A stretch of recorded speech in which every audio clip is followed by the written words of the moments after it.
Beneath the scorching Mexican sun, a young American prisoner named Walker dug deep into the earth at Perot Castle. His captors sneered as he planted a single Yankee dime in that hole before raising their flagpole. But Walker made a blood oath that day. "I'll return," he whispered to himself, "and this dime will taste freedom again." 5 years later, as gun smoke cleared and Mexican guerrillas fled in terror, Captain Walker stood once more at that flagpole. His mounted riflemen had just crushed Santa Anna's forces, but Walker wasn't finished. With hands that had dealt death across 2 nations, he dug into the familiar earth and retrieved his dime, a promise kept in blood and gunpowder, but this was no random soldier seeking vengeance. This was Samuel Walker, who at just 25 had already become legend. When Mexican forces stormed San Antonio in 1842, Walker had been there, riding with Billingsley's mounted volunteers. 1,000 enemy troops faced them that day, led by the ruthless General Wool, and young Walker's journey from volunteer to legend had begun. In the violent dawn of the American frontier, a carpenter's son would carve his name into legend. Samuel Hamilton Walker, born to Nathan and Elizabeth Walker in the quiet fields of Maryland, was their 5th child, but destiny had marked him for anything but a quiet life. While other men shaped wood, young Walker shaped history. The sawdust of his carpenter's bench gave way to gun smoke as he joined the Washington City Volunteers, hunting shadows in the swamps of Florida and Alabama during the bloody Seminole Wars. But it was Texas that called to him, a siren song of danger and destiny. In January 1842, Walker crossed into Texas soil. This former railroad worker who once laid tracks across America would now help lay the foundations of a revolution. What started in Maryland with a carpenter's son would end in Texas with the birth of a legend. Victory and vengeance danced through Texas skies in the fall of 1842.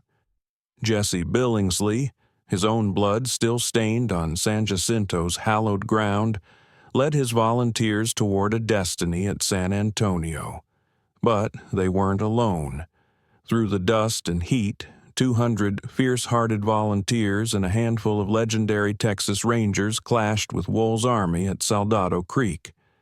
Though Walker missed this baptism of fire, the victory sent General Wool fleeing back across the Rio Grande like a coyote with its tail between its legs. But Texas wasn't finished. November brought a wind of retribution, as Brigadier General Alexander Somervell raised his banner under Sam Houston's blessing. First to answer that call was a young private named S.H. Walker, joining Captain Ewan Cameron's Company A. 750 strong men would follow, their hearts burning for justice. As November 13th dawned, the first wave of this avenging force rode out from San Antonio, making camp at Medina River. There they waited, their campfires burning through 2 weeks of dark Texas nights, as more warriors gathered for the storm about to break over the Mexican frontier. Destiny unraveled like a frayed rope across South Texas. The Somervell expedition had taken Laredo with fire and thunder, but discipline began cracking like sun-baked earth. Men who'd sworn oaths of loyalty now turned deaf ears to orders, their rebellion threatening to destroy them all. When whispers of Mexican armies gathering in the south reached Somervell's ears, he made the bitter choice: retreat to San Antonio. But some flames refused to be extinguished. 300 men, their hearts burning with a dangerous dream, turned their backs on safety. Among them rode Private Sam Walker, marching toward a Christmas day that would drip with blood. Their target, the town of Myre. Fate's cruel hand struck first when Walker and Patrick Lusk were captured on patrol. Then came December 25th, 1842, not a day of celebration, but of slaughter. 10 Texans fell in the battle, their bodies cooling in foreign soil. But for the survivors, death might have been mercy. Stripped of their rights as prisoners of war, they were forced to march in chains toward Mexico City. What followed was a descent into hell itself. Sadistic guards, starvation rations, and wounds that festered under the merciless Mexican sun. For these proud Texas warriors, the nightmare was only beginning. For 2 brutal years, the stone walls of Mexican prisons held Texas fury captive. Over 100 hearts dared to dream of freedom, but only 26, including the indomitable Samuel Walker, would taste it. 82 others would never see Texas skies again, their bones scattered in foreign soil. Then came the day of the beans, a game of chance where death wore the color black. Into a simple clay jar went white beans of life and black beans of doom. 17 Rangers drew their fate that day at Hacienda Salado. 17 bodies fell before Mexican rifles. Destiny played with dice made of beans, and the prayer on every man's lips was for the color white. Walker drew white, but survival meant witnessing hell. 7 months of chains couldn't break him, and on July 30th, 1843, he slipped into the night like a ghost. 2 weeks of desperate flight brought him to Tampico, then to New Orleans by September's end. As 1843 drew its final breath, Walker's boots once again pressed Texas soil. No longer a prisoner, but a legend forged in the crucible of Mexican chains. Meanwhile, the 136 survivors of that cruel captivity were finally freed on September 16, 1844. Their release came with one final torment, a long walk home to Texas, every step a reminder of the brothers they'd lost to black beans and Mexican bullets. When Samuel Walker reached American soil, Texas was bleeding. Her armies had crumbled, her treasury run dry. Only the Texas Rangers stood between civilization and chaos, a mere 25 men under Captain John Coffee Hayes, barely enough to cast shadows across the frontier. But even this thin line of defense would vanish, disbanded by empty coffers before Walker could return home. Hope flickered to life on January 23, 1844. The Republic's 8th Congress breathed life into a new Ranger force, with Hayes at the helm and 40 iron-hearted men to guard the western frontier. Yet even this victory came with chains.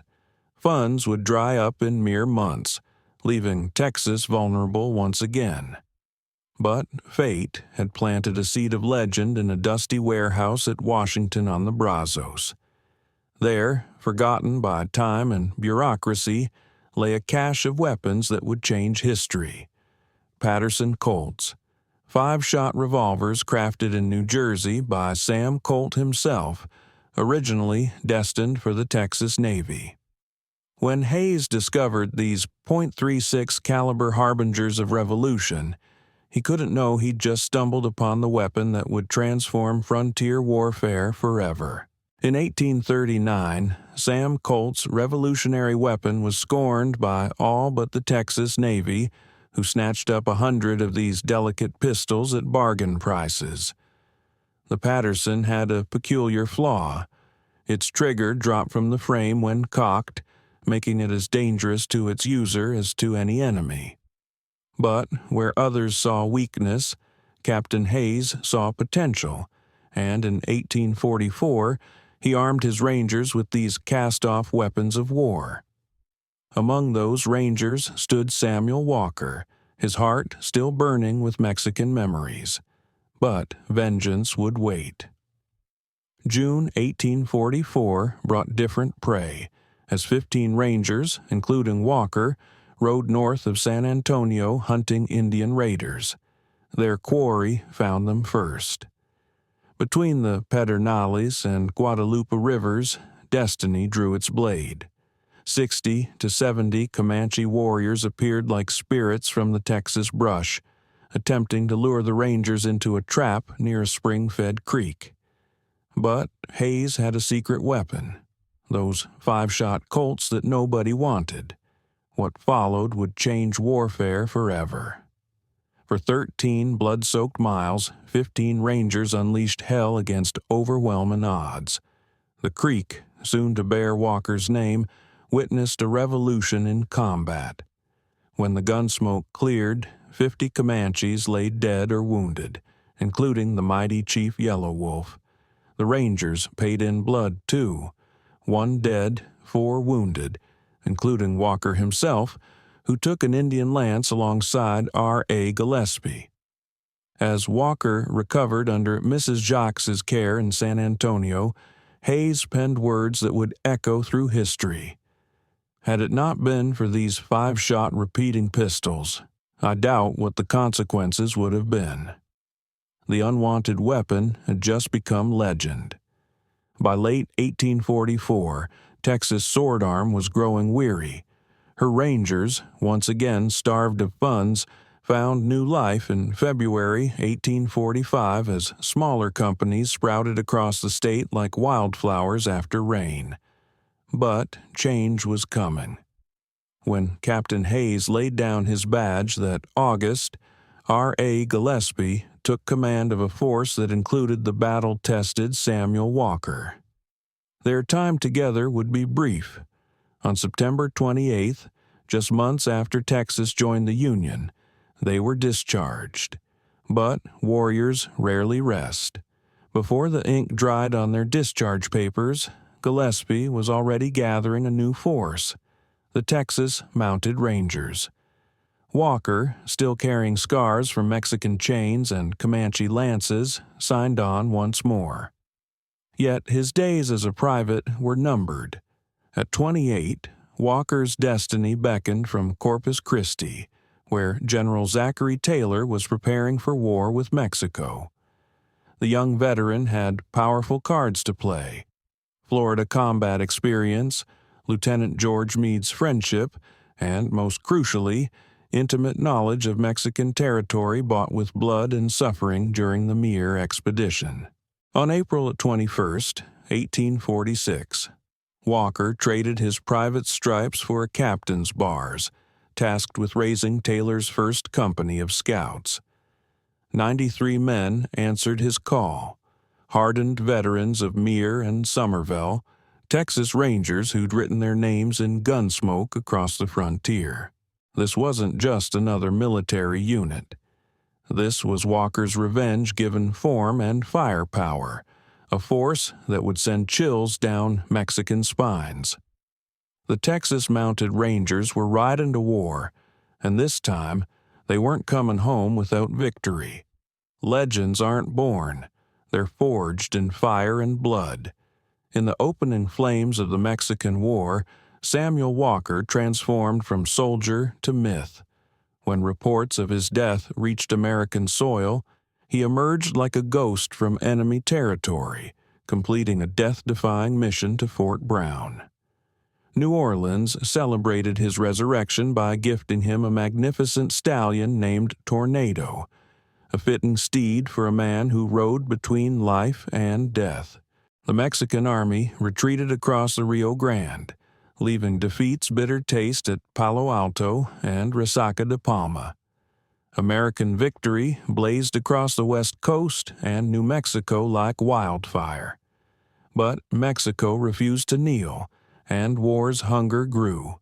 3 mounted scout regiments rose from Texas soil under Colonel John Hayes, George T. Wood, and William C. Young, absorbing Walker's former brothers-in-arms like scattered drops of rain returning to the storm. On June 24th, destiny called again. The men of the 1st Regiment, Texas Mounted Riflemen, chose their hero. Walker rose to brevet lieutenant colonel, standing beside his old commander John Hayes. When his enlistment ended on July 16th, he didn't hesitate. 6 days later, fate dealt two hands: lieutenant colonel in the Texas Volunteers and captain in the 1st U.S. Mounted Rifles. Walker, ever the warrior, claimed both prizes, waiting until October 2nd when his Texas regiment completed its service to fully embrace his regular Army commission. Fame breeds opportunity, and Samuel Walker's legend opened doors in the Northeast as he hunted for warriors to fill Company C's ranks. His reputation echoed so loudly it reached the ears of a desperate man, Samuel Colt, a failed gunmaker whose dreams had turned to dust. In November 1846, these two men met in New York, each holding pieces of destiny's puzzle. Their January pact would revolutionize warfare forever. Walker, baptized in Texas Gunsmoke, knew exactly what a fighting man needed. He redesigned Colt's creation, forging theory with blood-bought experience. The government, sensing greatness, ordered 220 of these new weapons. But as Walker sailed for Vera Cruz with Company C in April 1847, their newfangled guns remained behind, still taking shape in Colt's forge. On June 26th, Colt's masterpiece finally emerged, the Walker Colt. 6 shots of pure thunder, each revolver a perfect marriage of power and precision. This wasn't just a gun, it was Walker's vision made metal, strong enough to bludgeon a man to death when the chambers ran dry. Every weapon came with its own tools, a deadly kit for dealers of death. But fate has a cruel sense of timing. These instruments of destruction would arrive too late for the men who inspired them. The irony was as heavy as the gun itself. Walker had helped birth the perfect weapon for close-quarter combat, but his mounted rifles would ride into battle without them. In the shadow of Vera Cruz, Captain Samuel Walker faced a different kind of war. Under Winfield Scott's banner, he fought not on Texas plains but up blood-soaked Mexican hillsides. This wasn't Taylor's border skirmish. This was warfare stripped to its savage core. Walker's 250 men became Mexico's nightmare, materializing like vengeful spirits to keep supply lines open. They struck Santa Anna's guerrillas with such terrifying efficiency that no prisoners became more than words. It became their battle cry. Each raid added to Walker's legend, each victory painted in shades of vengeance. Cruel fate had one final card to play. On October 9th, 1847, Sam Colt's gift arrived. 2 presentation pistols for the man who'd helped resurrect his dream. 4 days later, in the streets of Huamantla, death finally caught up with the legend. Whether by bullet or lance, the details blurred in the chaos, but the result was clear. Samuel Walker, the warrior who'd haunted Mexican dreams, had fallen. They brought him home to San Antonio soil, where Texas heroes sleep. From Alabama to Florida, across Texas plains and into Mexican mountains, Walker had chased war like other men chase fortune. His final battle, facing down his old nemesis Santa Anna, wrote the perfect ending to his story. For a man who lived by the sword and died charging into Gunsmoke, perhaps no other ending would have fit. Samuel Walker died as he lived, a warrior to his last breath.